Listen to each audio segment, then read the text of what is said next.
So welcome to section 6.3, where we talk more about areas under the normal curve, and also we're going to do some applications involving that. So in many applied situations, the original normal curve is not the standard normal curve, which means we'll have a normal distribution, but it won't be the standard normal distribution. So if you remember, the standard normal curve has a mean of 0 and a standard deviation of 1. That's the standard normal curve. So generally, there's not going to be a table of values available for the original normal curve, which we talked about before. But this does not mean that we can't find the probability that a measurement x will fall into an interval from A to B. So A and B would just be some number on a number line. But what we must do is convert the original measurements. So you're going to convert these original measurements, x, A, and B, to z values, or z-scores, or standard values, all the same. So example 1 says, assume that x has a normal distribution. So a couple of things. X, this is just a random variable.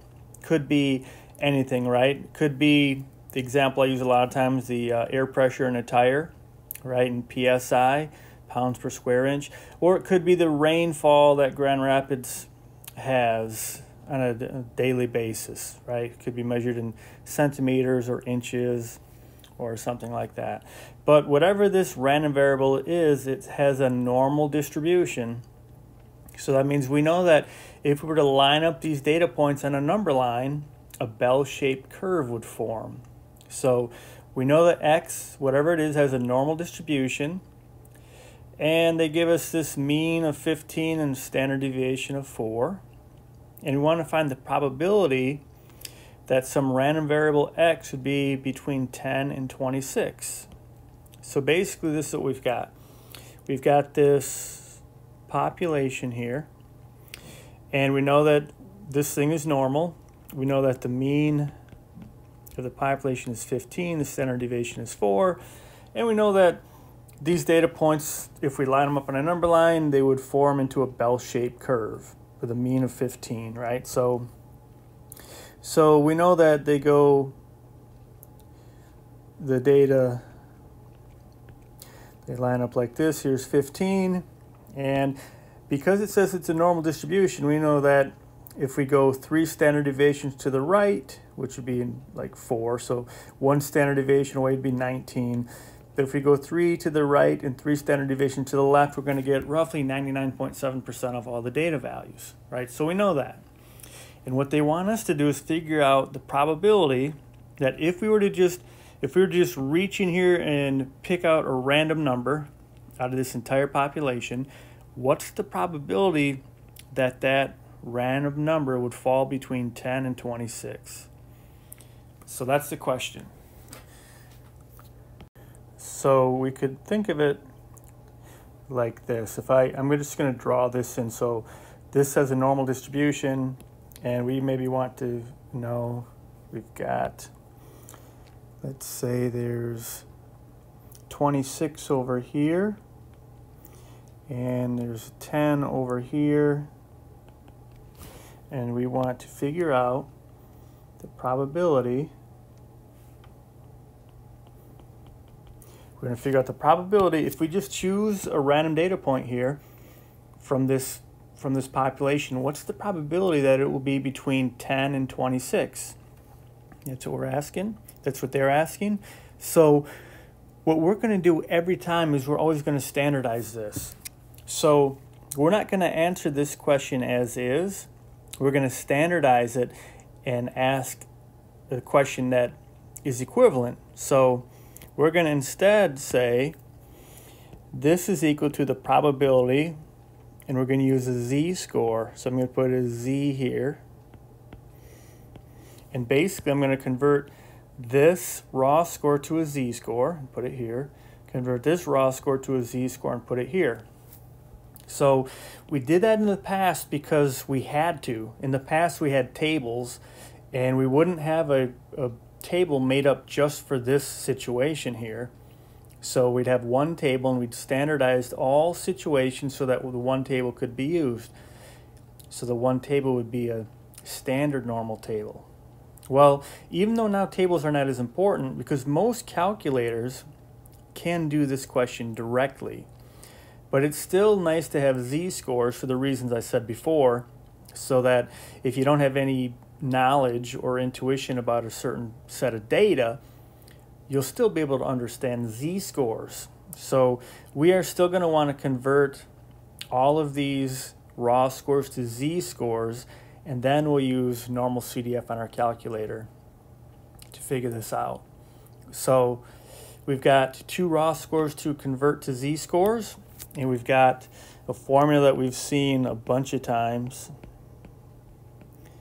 Right, we use this formula, and we basically use it twice. So take a second here and go ahead and convert 10 and 26 to z-scores, and then we'll see what to do from there. Okay, so I'm going to start with x equals 10. So do this one right here. So x equals 10, and then we use the formula. So z equals 10 minus 15 divided by 4.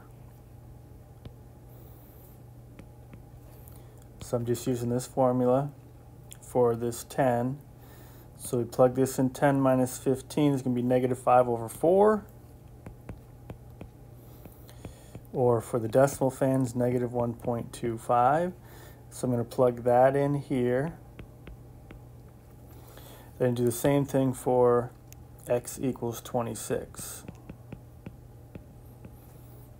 We go z equals 26 minus 15 over 4, which is 11 over 4, or for the decimal fans, 2.75, which goes up here. So this question is equivalent to this question, right? This question involves probabilities involving the raw data. And this is an equivalent probability question involving z-scores. And this is what we want. We want to always get used to using z-scores. So what I'm going to do is show you that the answer to this is the same as the answer to the question, what's the area under this curve between 10 and 26? Right? Because the area question is equivalent to the probability question of, if I choose a data point from here, what's the probability it will be between 10 and 26, right? So the area question and the probability question is one and the same. So what we're really doing here is we're going to convert this to a standard normal curve. So the standard normal curve, we've got 0, 1, 2, 3, right? Z-scores. Negative 1, negative 2, negative 3. And what we found is we got negative 1.25. So let's go negative 1.25, which is about right here. Right, that's negative 1.25. Then the other side is 2.75, which is about right there. 2.75. We want to find the area under this curve. So here's the big takeaway here. This is a normal distribution. Right, that's a normal distribution. Well, this one is also, but it's more specifically, this is a standard normal distribution.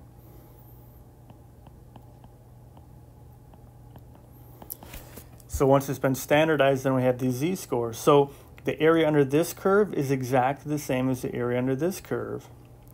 So we basically started here, which corresponds to this curve. We standardized this probability question, which then corresponds to this curve. So we have normal distribution, standard normal distribution. The area under here is exactly the same as the area under here. So once we get here, then we use what we learned in 6.2. And to answer this, Well, remember the old way is we would use a table, a left-tailed table, so we'd get the number that corresponded to 2.75, which would give us all of this area. Then we get the number that corresponding to negative 1.25, which would give us all of this area, and we subtract the two. But because we are not trapped in 1979, we can just use normalcdf, which will find the cumulative area under the standard normal curve, and we just have a lower bound and an upper bound.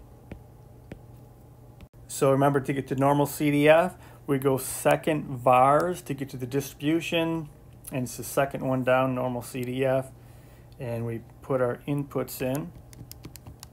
So negative 1.25 to 2.75, and that's all we really need, because if we don't punch in anything for the mean and the standard deviation, it assumes it's 0 and 1, and then we end up with, I'm going to round this to 4 decimal places, 0.8914, right? 0.8914, because there's a 3.7, so if I round it here, I get 0.8914. So what we did is pretty standard for what we'll do in Chapter 6, is we will start with raw data, convert it to a z-score, and then use normalcdf. And so basically we're saying, with this distribution, this normal distribution, with a mean of 15 and a standard deviation of 4, if we randomly select a data point out of that population, there's about an 89% chance that it will be between 10 and 26.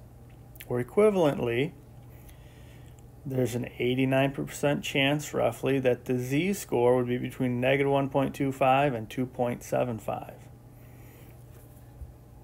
Now, I know every day you guys wake up and you're thinking, I sure hope we get a new calculator command in stats class.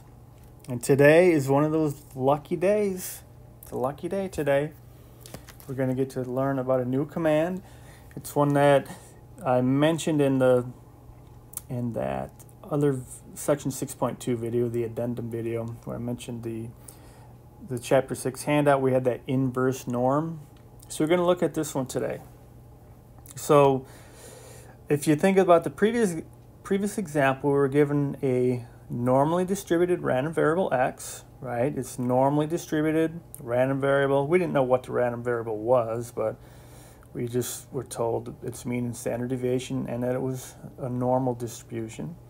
We calculated the probability that x would fall into the given interval, and we did this by calculating the area under the normal curve for the given interval. But what if we were given a probability and we wanted to find the corresponding z-scores? So in other words, for this example, we want to find z such that 5.2% of the standard normal curve lies to the left of z. So here's what we've got. We've got the standard normal curve. Remember, standard normal, so the mean is 0. We want to find the z-score here such that 5.2% of the standard normal curve lies to the left of z. So there's some z-score here. I don't know what it is, but I want to find it such that 5.2% lies to the left of it. So I know it's got to be over here. It can't be over here, because 5.2% is pretty small. Like if they said 50%, think if they said find z such that 50% of the standard normal curve lies to the left of z. If that said 50%, wouldn't I have to say z equals 0? Right, that'd be right here. If 50% would lie to the left of z. But we're over here somewhere we're only 5.2%, or in other words, 0.052 is here. So there's a couple of ways to do this, but really only one way we'll do it. There's a table where we can use interpolation to get an estimate, or there's a way we'll use it on the calculator. So since pretty much everybody uses calculators now, I'm going to do that one first and emphasize that, but I'll also show you how you could do this with a table. So do it this way first. With the TI-83 or 84, we are going to look at this command called invNorm.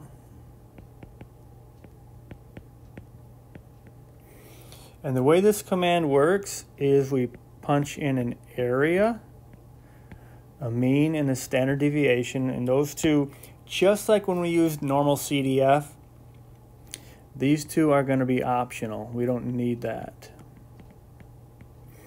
Now, if we leave them off, it's going to assume that the mean is 0 and the standard deviation is 1. So if we leave them off, it's assuming that we're talking about a standard normal distribution. So that's why we don't really need them.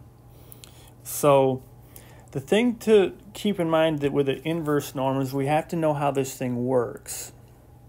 So for most calculators, this is going to automatically start from the far left.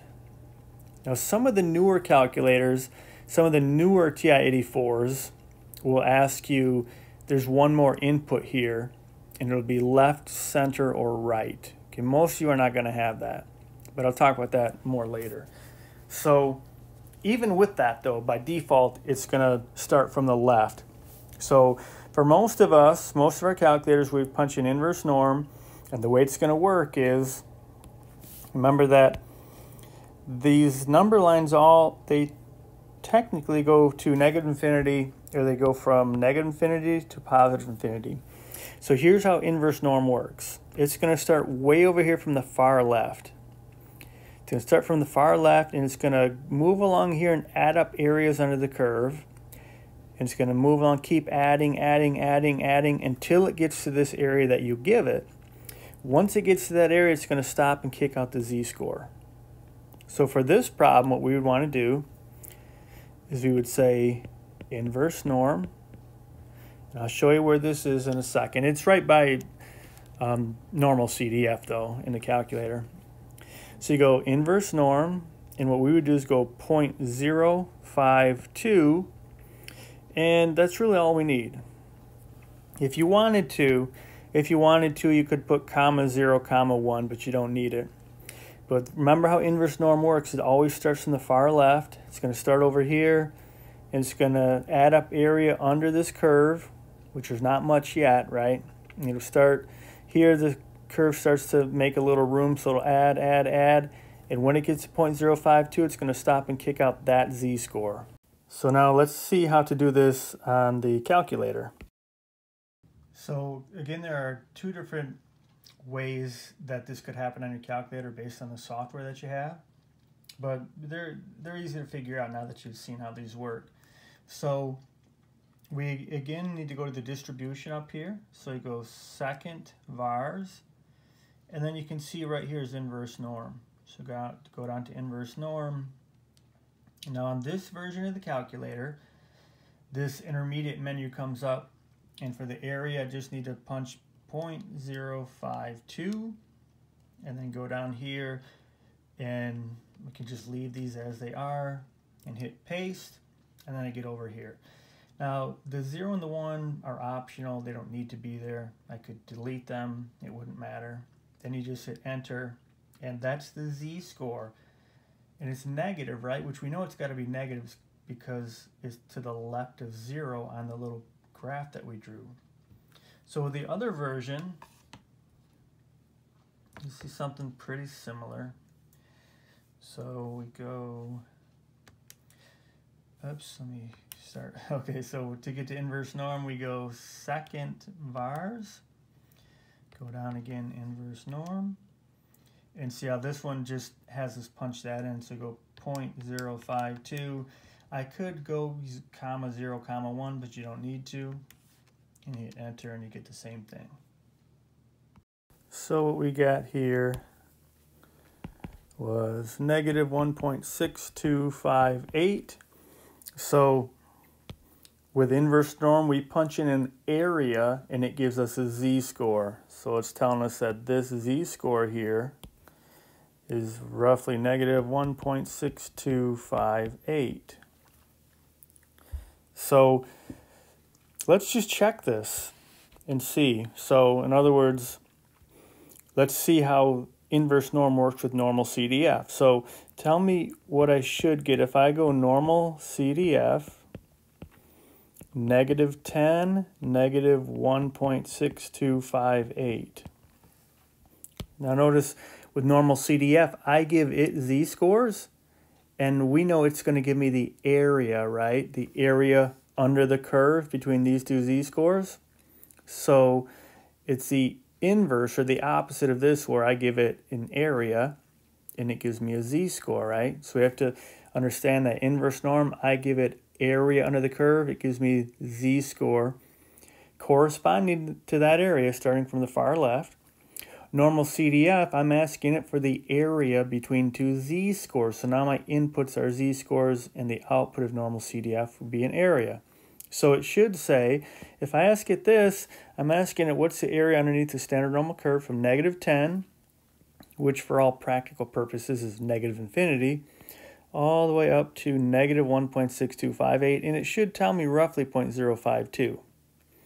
Right, it's going to be a little off because of, we rounded to a certain point, but it should be pretty close to 0.052. So go ahead and punch this in and let's see if we get 0.052 or something close. So when I did this, I got 0.05, then I got 1996, so roughly 0.052.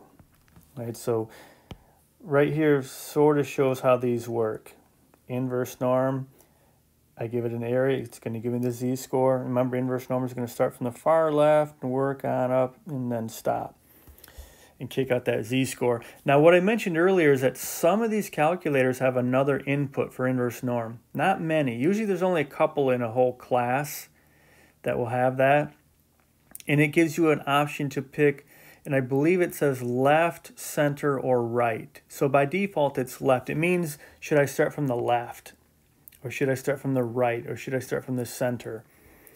So if you see that, that's what it means. If you just use a default, it'll work just like this. It'll start from the left every time. But some of you may have that, so you can play around a little bit with that. It makes some of these a little easier, but it's not a big difference. Oh, one thing you should always know, the z-scores, when we find a z-score, when we use inverse norm and plug in an area and get a z-score, well, the answers in the back of the book are always going to be rounded to 2 decimal places because they're using the table.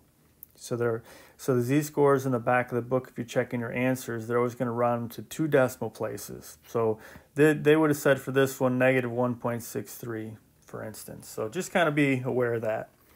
And we should probably take a look at a table just so you have an idea of how they work. So we'll do that next. So if you're going to use a standard normal table to answer this question, which most of you won't, but I just want you to see how it's done if you do use one, we basically have to look on this table for 0.052, which we typically won't find, but we'll have to find numbers close to it. If you look around here, eventually you'll get to like right in here. So looking at these, we've got 0.0526, 0.0516, so it's in between here. So I'm just going to make a little mark here. We know that 0.052 is in between here.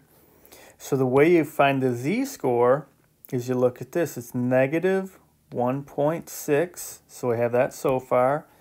-1.6, and then to get our second decimal place, we basically go up here and we're going to pick one of these, whichever one it's closer to. So 0.052 is a little closer to 0.0516 than it is to 0.0526. Not much closer, a little closer. So then we just go with this one. Now, in the bad old days when this is all we had, you would do interpolating and things like that. But for our book, the way our author is going to do it is he's just going to pick the one it's closest to. So he's going to say 0.03. So our second decimal place, here's our first decimal place, 6. Second decimal place, he would go with a 3. So we get an answer of, we get this z-score. Okay, so they're not used as often, of course, because we just have a better way to do it with a graphing calculator. But this is how you would do it if you were stuck using a table. Okay, so let's go to example 3. And I'm not going to use the table anymore. I just wanted you to see,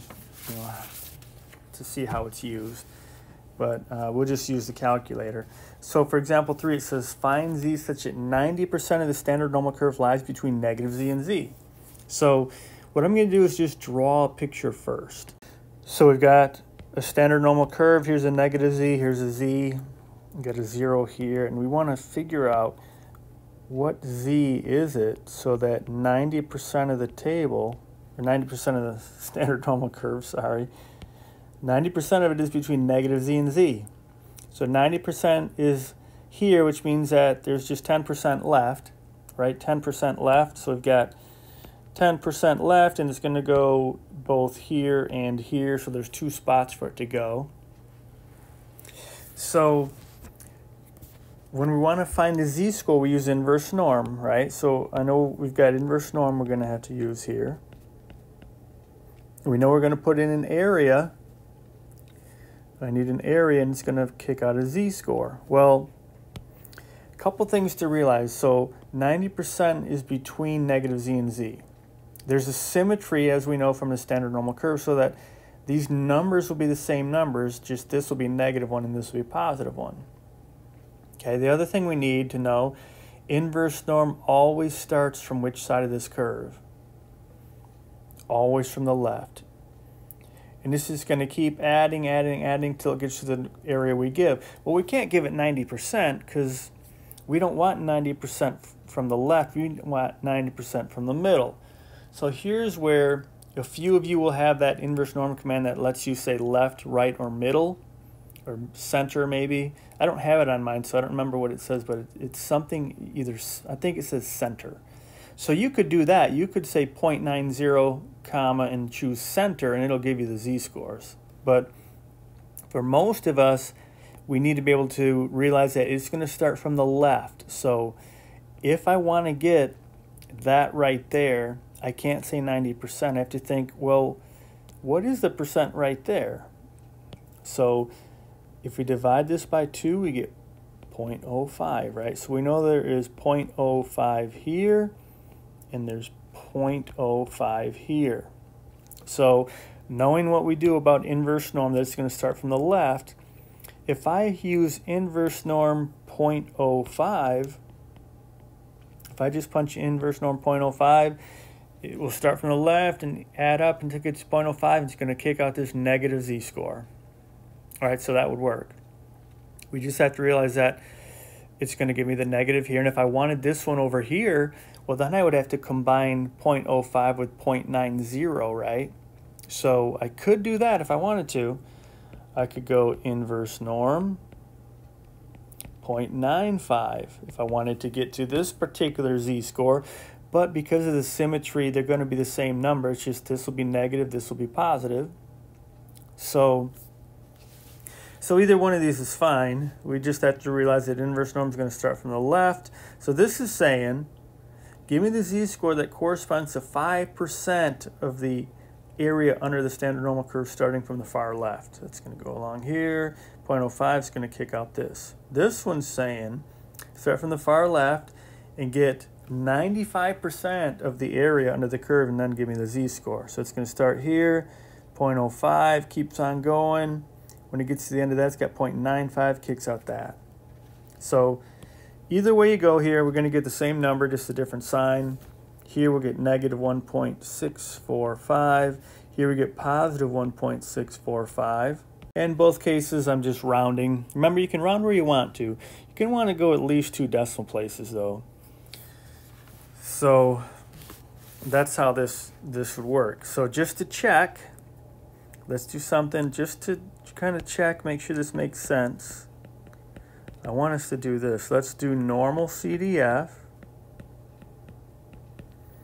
and go negative 1.645, positive 1.645. And then what should it say? If I tell it, so basically we know what these z-scores are. This is negative 1.645. This is positive 1.645. So if I ask it using normalcdf for the area under the standard normal curve between these two z-scores, so it should tell me roughly 0.90, right? It should give me something close to that.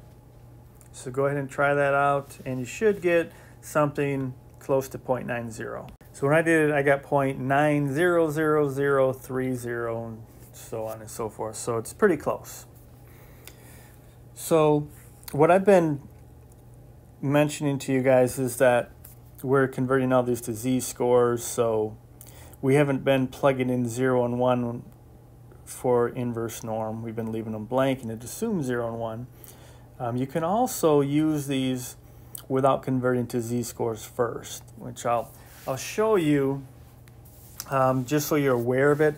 On the TI 83 and 84 calculators, this can be done. It can't be done on all calculators. Some of them require you to use z-scores.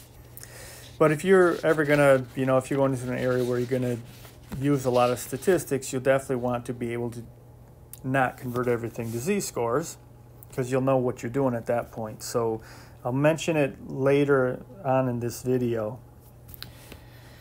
But first, there's a couple of problems that we need to be able to handle.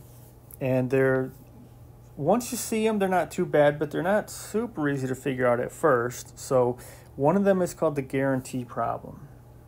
And so we'll look at this one first. And this is one, it's from the book. And this is on page 311, number 30. But you don't really need to look it up in the book. You've got everything right here. But it's talking about this manufacturer of watches. And it says that it's Acrotime is this company, and their researchers have shown that the watches have an average life of 28 months before certain electronic components deteriorate, causing the watch to become unreliable. The standard deviation of watch lifetimes is 5 months, and the distribution of lifetimes is normal. Okay, so that's the key part. The distribution of watch lifetimes is normal. Also, these are terrible. They sound terrible, right? If you bought a watch and it only lasted 28 months, would you be happy, thinking, oh, that was a good deal? I don't think so. But anyway, this is what we're working with here. So I'm going to just kind of draw a picture of what we've got.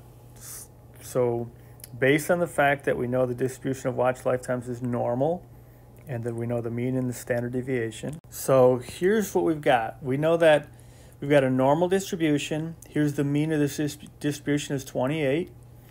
And the standard deviation is 5 months. And since it's normal, we know that 99.7% of these watches are going to have a lifespan that is within 3 standard deviations of the mean. So count out 3 standard deviations, you get to 43, and count down, we get to 13. So remember what this means. Let's say this is just a number line here. Thousands of these watches are getting kicked out of the production line. Some people buy a watch and they get really lucky. It lasts 43 months, right? Or 41 and a half months or something like this. But on average, they're going to last 28 months. That's going to be the mean of this distribution. Some people are going to get unlucky. It only lasts for maybe 15 months. So that's what we've got, is a normal distribution. And then the question here is, if this company guarantees a full refund on any defective watch for 2 years after purchase. So 2 years after purchase, so I'm just going to write that. So that means 24 months, right? 24 months. I changed it to months because all of our numbers here are months. What percentage of total production should the company expect to replace? Well, 23 months is 1 standard deviation below the mean, so 24 months, that's actually pretty high into this distribution, right? Here's maybe 24 months, comes up here. So basically anybody who has a watch in this area, they're going to be able to get a full refund. So they're basically saying, if we got these watches, they last, the mean of the lifetime is 28 months, and if they're going to give a full refund on any defective watch for 2 years after purchase, what percentage of total production should the company expect to replace? Which is basically all of this shaded here, right? Somebody's watch lasts 23 months, they can get a refund. They want to know basically what percentage of the area is under this curve. Remember, what's the area under the total curve? 1, right? Exactly 1. So the area under this shaded portion is less than 1, but we want to figure out what it is. And also the same question we're answering is, what's the probability that one of these watches will last less than 24 months? Right? That's the same question. So that's what we need to do. So what we want to figure out is this. You want to figure out what is the probability that x is less than or equal to 24. Remember, since this is a continuous distribution, I can put less than 24 or less than or equal to 24. Doesn't matter. Remember, that's what we talked about in the 6.2 addendum video. So what we want to do first, though, we don't want to use raw scores. We always want to use z-scores. So I'm just automatically going to rewrite this. I want an equivalent question using z-scores. All right, so I want to convert this to a z-score. And we have to use our formula here. So we can, I'll put it right here. So z equals x minus mu over sigma. So in our case, it's equal to 24 minus 28 over 5, which is negative 4 over 5, or for the decimal fans, negative 0.8. So we have negative 0.8. So these are equivalent questions, right? This is based on this normal distribution. You know, just to make it clear, this right here, this is a normal distribution. And the probability that x is less than or equal to 24, so x is just some random variable. Remember what the random variable represents? The lifetime of one of these watches. And x could be anything really, but it follows a normal distribution, and so 99.7% of these random variables will be between 13 and 43 months because it follows a normal distribution. But we're going to ask a similar question, and actually it's an equivalent question, but using z-scores. So I'm going to rewrite this in terms of z-scores using a standard normal distribution, just so you can kind of see that they're really equivalent. Okay, so we've got over here, we've got a standard normal distribution, right? It's not just a normal distribution, it's a standard normal distribution. And you can tell by looking because it's got these z-scores from negative 3 to 3. And asking this question is equivalent to this question. So if z is less than or equal to negative 0.8, it's like right here probably. Right around here is negative, right? That's about negative 0.8. So we want the area under this curve. So the area under this curve is the same as the area under this curve, which is why this probability is the same as this probability, but this one we want a z-score, and then we can use our calculator, and we can use normal CDF.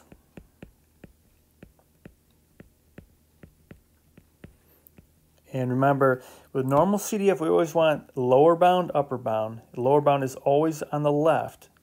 So looking at this, the lower bound is going to be negative infinity, way over here, or in other words, negative 10. Up to negative 0.8. So you have negative 10 comma negative 0.8. And also remember there's that little memory hook. Sometimes people get confused, like is this a 10 or a negative 10? Remember, think of it as an arrow. This looks like an arrow pointing left. On the far left of a number line is a negative, right? Negative. So it looks like it's pointing, looks like an arrowhead pointing to the left. It's a negative. Now, if you ever reverse these two, you're going to get a negative answer, which makes no sense. Because remember, we're interpreting these as probabilities or as areas under the curves, so they have to be between 0 and 1. They can't be negative. So just something that we could keep in mind, too. So I've got normal CDF, lower bound, comma, upper bound. And if you do that, you should get something along the lines of 0.2119. So if we write this as a percentage to answer their question, because the question is what percentage, right? We have to answer the question, what percentage of total production should the company expect to replace? So to answer the question,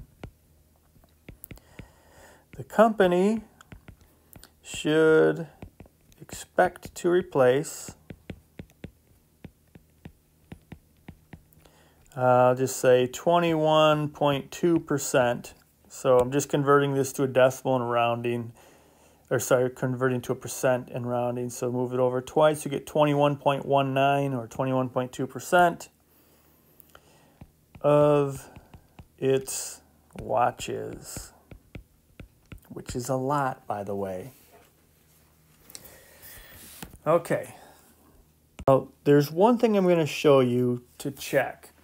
So for us in class, I always want us to use z-scores. If we're using a web-assigned test, maybe it's not going to matter. It depends on how they ask us these questions. But it's always better to use z-scores so we can get that intuition. But I will show you how our calculator can do this without. So I'll put this in red. I'll put a little star here. I'm going to say only for checking. Okay, I'm going to show you how we could do this on the calculator without even using the z-scores. We could go normal CDF, and we could go right from the original data. So looking at this picture, I could use -10 would still work. So I could go -10, comma, and then 24. So I'm kind of like using this right here. But if I do this, I have to tell it the mean and the standard deviation. If I don't tell it that, it's going to assume that these are z-scores, which then this would be a crazy answer. It'd be almost 1, right? So if I'm doing it this way, I need to tell it the mean is 28 and the standard deviation is 5. So everything I'm doing right here, you don't even have to pay attention to. I'm only showing you this to show you that our calculator, the TI-83 and 84, are able to just skip the whole z-score portion. And the only reason I do this is because if I don't do this, sometimes students will do this on all the questions and then say, well, you didn't say we had to use z-scores. So I'm telling you, this is a way you can do it if you are at some point done with college and you were underworked and overpaid working on statistics. This is probably what you would do because you are very solid on statistics and you have a complete and total understanding of z-scores, so you could do it this way and there would be no problem. But if you're learning statistics the first time and you totally skip z-scores and just do this, 2 months after the class, you'll remember nothing. You have zero intuition. So I'm telling you, only so you know that it can be done, but I'm saying only do this for checking. We don't want to do this. You'll lose the chance to develop a good intuition about how all this works. But the calculator is capable of skipping that step. So here's how you do it. If you want to use normal CDF with a normal distribution, one that has not been standardized, you just have to tell it, hey, this is a normal distribution, it's not standardized. Here's the mean, here's the standard deviation, right? We normally don't put these in. When we don't put it, it assumes 0 and 1. It assumes it's standard normal. But if you're working with a normal, it's okay. We just have to tell it, here's the mean, here's the standard deviation. It gives us the same answer. So you could get the answer without doing any of the z-scores. But remember, it's only for checking. In our class, z-scores are very important. So we develop the intuition that we're going to need for everything else. And okay, so that's enough of that, just so you're aware that it can be done. So let's suppose this company, they get together at one of their meetings. They're watching PowerPoint presentations and drinking water and bored out of their skulls. Or maybe their meetings are different from our meetings. But anyway, they come up with this idea that, returning 21.2% of our watches is making it very difficult to be profitable. They're saying what we were thinking is that we could just make better watches, or let's just have a worst refund policy. And they're like, yeah, we are guaranteeing our watches too long. Let's not make better watches. Let's just not guarantee them for 24 months. And they're like, sounds excellent. So that's what they want to do. So basically what they want to do is not have the 24-month return policy. So when they had the policy that they had already, we found that, you know, the area under this curve is 0.2119. Same thing here, 0.2119. So what they're saying is, this 24 months, this is too much. Let's push this back. And like saying, we're not going to guarantee it as long. We want to push this back to less months so that this won't be here, but now this will be 12.12. Right, so same thing over here. They're going to, on this one, they want to find a z-score that corresponds to not 0.2119, but just 0.12. So they need to push this back. They want a different z-score so that they have only 12% of the curve here, not 21.19%. Right? So what we're going to do is we're going to find a z-score that corresponds to 12%. And once we have that z-score, we'll figure out how many months that z-score corresponds to. Right? So what we need, instead of 0.2119 here, we want 0.12. We want to figure out what z-score corresponds to 0.12. Right? So we're going to have to use inverse norm. Once we find that z-score, we'll figure out what number of months over here correspond to that particular z-score. So that's what we have to do. So we want to use inverse norm, and we want this to be 0.12, right? We want the z-score that corresponds to that. So we go inverse norm 0.12, because remember how inverse norm works. It starts from the far left. It's going to start over here. It's going to add up till it gets to 0.12, and it will kick out that z-score. So if you punch this in your calculator, inverse norm 0.12, what you should get is roughly 1.175. Right, and that's our z-score. Remember, with inverse norm, we give it the area. It gives us a z-score. So we know that this z-score is negative 1.175. And then what we need to do is see how many months that corresponds to. So what we've got then, basically we've got, here is our standard normal distribution, standard normal, mean of 0. This is the z-score. And then we need to convert that to this is just a normal distribution from the problem with 28 months. So we need to figure out this z-score, how many months does that z-score correspond to? So we use our other formula then. We use this x equals z sigma plus mu. And we use this formula to figure out what the number of months that corresponds to this particular z-score. So we just have x equals z, which is negative 1.175, times sigma, which is 5, plus mu, which is 28. And you go through the math here, you're going to get 22.125. And then it says up here, they want to round this to the nearest month. So we just want to round to the nearest month. So we just have to think, is this closer to 22 months or 23 months? And it's closer to 22 months. So the answer is going to be 22 months. So we don't have to think things like, well, 22 isn't enough, we need to go to 23.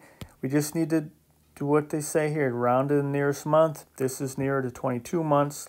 So that means that this z-score here corresponds to 22 months here. So this is 22 months. So that if we guarantee these for 22 months, only 12% of them will be coming back. Instead of over 21%, we'll just have 12% coming back. So if you wanted to answer the question, the answer would just be the company should guarantee the watches for 22 months. That would be the answer to the question. And then I'm going to once again show you the way you can do this, but only to check, because as a first-year stats student, we really need to be comfortable with the z-scores. So just because the TI 83 and 84 are capable of skipping over the z-score portion, I'm just going to show you this. So again, little star here, only for checking. So if you're checking your answers with this, it's okay, but we want to always use z-scores. But here's what we could do. We could go inverse norm. We give it our area, but then we do something different. So when I just hit inverse norm here, it's assuming I'm using a standard normal distribution. It's assuming the mean is 0 and the standard deviation is 1. So if I give it more information, if I tell it the mean and the standard deviation separately, and I say, okay, in this case, the mean is 28, the standard deviation is 5, then it will skip over the z-score process and it'll go right to the raw score. Okay, so just like before when I told you up here about normal CDF, we don't want to do it this way. We want to develop our intuition by using the z-score. But if I don't mention this, some students will do it this way. So I just wanted you to be aware you can do it like this, later on when you're out of this class. If you're doing this all the time, this is how you would do it. But we need, for our class, we need to use the z-scores. And then you can just do this if you want to for checking, because it's a little bit quicker. And just a couple more things I want to mention, just for clarification with the terms. So this is our z-score, right? This is our z-score. This is our raw score, the original data. This is sometimes called the raw score. Okay. And then there is another problem that when I first started teaching, I would always show this problem in class, but there's another kind of problem where we're concentrating over on the right side of the curve. So instead of being on the left, we're over on the right, and it throws students off because we do the one in class where we're on the left side. So I'm going to show you in the homework number 38. Number 38, because it's not a guarantee problem, it's over on the right side of the curve. So let's take a look at that one. And then once you've seen the guarantee problem and number 38, you should be pretty much good to go for anything you're going to run into. So before we do number 28, though, it's just a quick review here. You should know what your calculator is going to tell you in all these cases. So I just want to make sure you can see this. So if I ask my calculator normal CDF -1 to 1, what I'm asking it is, what's the area under the standard normal curve between -1 and 1? And we know that, right? We already know what the answer is. Right, so we should, without using the calculator, we should be able to say, oh, that's 0.68. And your calculator will get something close to that. Round to the second decimal place, it will be 0.68. And then what about -3 to 3? It should tell us 0.997, right? Remember in 6.1 we had those magic numbers, 68%, 95%, 99.7%. So the calculator should agree. Of course, it has more precision, so there'll be more decimal places. So what about inverse norm 0.5? In other words, inverse norm 0.5 says, this means half of the area under the curve. Starting from the far left, if I go until I get half, 0.5 should say 0, right? Okay, so those are just things I wanted us to think back to about what we know and how it corresponds with what the calculator is telling us. So we're starting to get a feel for how this breaks down, right? Because we know about 68% between here and here, about 68% here. By the time we move out to 2 standard deviations from the mean, we're going to scoop up about 95% of the data. And this is for data that follows a normal distribution. And then by the time you get out to -3 and 3, you get just about all of it, right? We're going to have about 99.7% of the data. Okay, so just wanted to quick review that. So number 38 is talking about a budget. So it says the amount of money spent weekly on cleaning, maintenance, and repairs at a large restaurant was observed over a long period of time to be approximately normally distributed. Okay, so we know something about how the data are distributed. They're normally distributed right? So they line up in a bell-shaped curve. It says that the mean is 615 and the standard deviation is 42. So part A says if $646 is budgeted for next week, what is the probability that the actual cost will exceed the budgeted amount? So if you look at a picture of what we've got here, we know that the costs are normally distributed. We know the mean is 615. We've got $646, and we want to know what's the probability we're going to be in this side, right? 646 or more, which is not good. If we've got 646 budgeted, we would like to be able to pay for what we need to pay for. So if the bill comes in more than 646, we're going to be over budget. All right, so we want to know how likely is it that the bill would come in this red area. So what we do again is kind of like what we did before. We want to rethink this as a normal distribution. So what they're asking us is, what's the probability that X will be greater than $646, right? And again, I could put greater than or equal to, it doesn't matter. It's the same answer because it's a continuous distribution. But the probability that X is greater than 646, what we want to do is convert it to a z-score and say, well, that is the probability that z is greater than something. And what we could do is use our formula here. And then I could think of this equivalent question, right? So right here, this curve, this is a normal distribution. And what I'm going to do is think of not a normal, or not only normal, but standard normal, right? Standard normal, mean of 0. So I just need to convert this so I can rewrite this.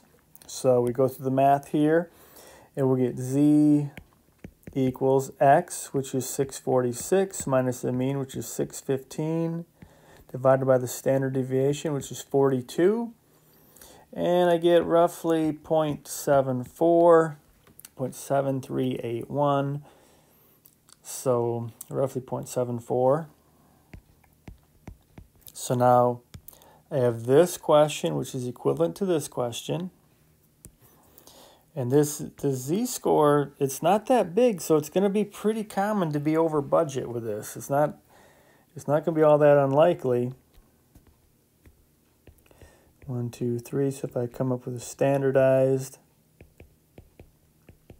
well, 0.74, it's like right here, right? 0.74. So there's a decent chance they're going to be over budget. So to figure it out, once we have this, we go normal CDF, lower bound, upper bound. Well, lower bound is 0.74, right? Maybe I should have put that into that, is 0.74. Upper bound is infinity, or as far as our calculator is concerned, 10. So I could go 0.74, 10. And again, if you have a hard time with what's happening as far as 10 and negative 10, this looks like an arrow pointing to the right. The number line far to the right is a positive infinity, right? Or a 10. So you have 0.74, 10.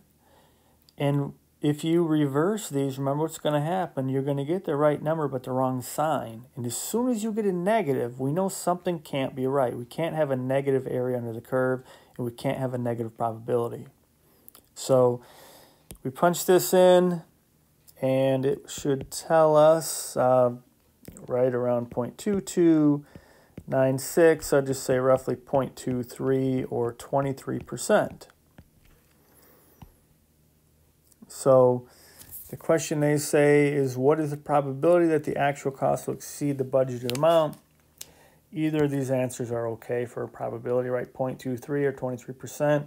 But it means it's fairly likely, right? 23% of the time, you'll be over budget.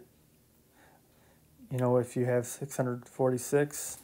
So They say, well, that's not so good, right? We're going to be over budget quite a bit. So for part B, they say, how much should be budgeted for weekly repairs, cleaning, and maintenance? So the probability of the budget be exceeding a given week is only 10%. So looking at this, we had, let me just write what we had here. We had 0.23. So the area under here, 0.23, area under here, 0.23. And now we're saying we don't want that. We want, instead of 0.23, we want 10%. So we're gonna have a bigger budget, right? We need more money. We're going to move this line back, move this line back to the point where, wherever it is, it's only 10% chance. So we don't want it to be 23%. We want it to be 10%. So what we need to do is figure out our new z-score. And once we find that, we'll come over here and figure out the corresponding budgeted amount, right? So we're going to figure that out. So here we are for part B, and we need to figure out what z-score corresponds to 10% being here, not 23%. So we're going to have to go inverse norm, right? So you go inverse norm. And here's what happens. Here's where we get mixed up. If I punch in 0.10, remember inverse norm starting from the left. If I punch in 0.10, it's going to start from the left and give me the z-score over here. It's going to be a negative number, right? So what I want is this positive z-score. So there's two ways you can go. Just be careful here.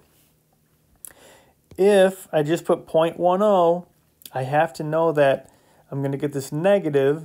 The number will be right. It's the wrong sign, though, so I need to use a positive, right? Or you can just punch in 0.90 because you realize that inverse norm is starting from the left, and I need this way over here. I need this z-score. So if there's 10% here, that means there's 90% here, right? That's where the 0.90 comes from. 10% to the right means there's 90% to the left, and inverse norm by default starts from the left. And as I said, some of you guys with a newer calculator will be able to tell it to start from the right here, but most of us won't. Neither of mine have that option. So for mine, and for most of you, it's going to start from the left. So if you're careful, you can just punch in 0.10, but remember that it's not going to make sense if we get a negative z-score here because we're over here on the right tail. So we punch in inverse norm 0.90, and it will give us this z-score over here because it's going to go over 90% of the curve and stop right here when it gets 90% of the curve. And it's going to tell you something along the lines of 1.2816. So that's the z-score, 1.2816. If I use that z-score, there's going to be only 10% left here to the right. And then I take this and figure out what dollar amount that corresponds to. And that's just where we go back to here, z sigma plus mu. So x is going to be our z-score, which is 1.2816. Sigma is 42. Plus the mean is 615, and that will give us, let's see, do they tell us where to round? Well, they're rounding to dollars, so it doesn't say, though. You can do either way. So you'll get something like 668.83, or if you round to the nearest dollar, since it doesn't say, you could go 669. But that's the amount we should go with. So if we, instead of using 646, if we use 669, then we'll only be over budget. There's only 10% chance that we'll be over budget. Okay, so hopefully that'll help out. 6.3, the applied problems sometimes give us a little more trouble, so take your time on these. Just think about what it's asking, and make sure you give them a fair shot. And if you have any questions, definitely give me an email or stop by for office hours. So have a great day, guys, and do lots of statistics, and I will talk to you soon.